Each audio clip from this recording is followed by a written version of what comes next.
It's hard to breathe, but that's alright. Hush.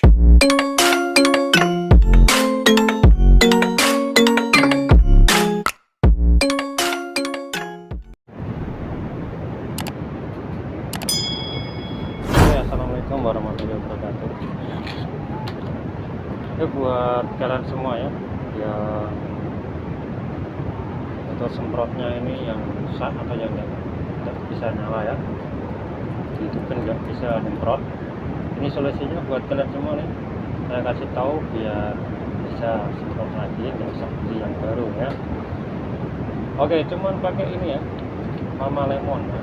Juga bisa ada pakai Sunlight ya. Oke, buat temennya ini tutorialnya ya, di part atas ya.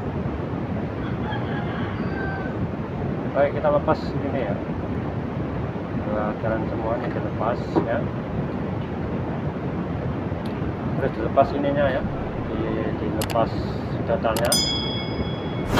Terus kalian tuang ini ya ke dalam ini ya, sedikit saja, nggak usah banyak-banyak ya.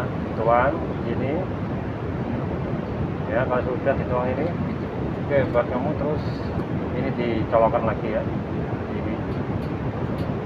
Oke, terus kita masukin lagi ini. Oke, langsung dicoba aja disemprotkan ya. Nah, oke ya. Oke, itu tip ya yang punya semprotan ini buat yang potong rambut atau barbershop ya, jangan dibuang. Ini solusinya buat kamu mau pakai mamamnya atau Sunlight ya, buat kamunya boleh dicoba. Oke, assalamualaikum warahmatullahi wabarakatuh.